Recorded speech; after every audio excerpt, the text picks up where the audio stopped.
Si tu bosses encore avec un fichier de stock basique, je te montre tout de suite comment passer à un suivi automatisé et visuel, et crois-moi, c'est la différence entre toi et celui que ton patron remarque.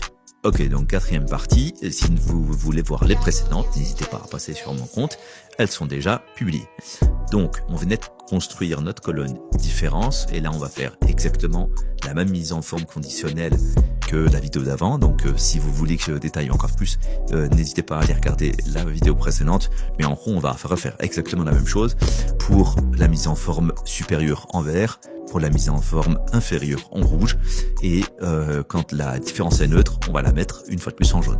Donc une fois que c'est fait, en maintenant la touche contrôle, vous allez sélectionner dans votre tableau d'inventaire de stock vos colonnes différence et produits. Vous allez dans insertion, graphique recommandé, et vous prenez celui-ci avec les histogrammes. Vous le placez correctement, vous cliquez sur le graphique, et dans le plus, vous sélectionnez étiquette de données. Ensuite, vous cliquez sur une des barres, vous faites clic droit, mise en forme des séries de données, et voilà, un petit peu de l'affichage, je vais l'enlever, voilà, et vous allez dans l'onglet avec le saut, et dans remplissage, vous mettez inversé si négatif. Alors voilà, je vais mettre là.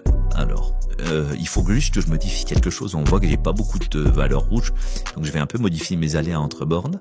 Voilà, hop, vous ça dépendra un peu aussi des valeurs en fait que vous avez dans la colonne différence. Voilà, je vais augmenter un petit peu. Hop, il faut juste que je mette ça correctement.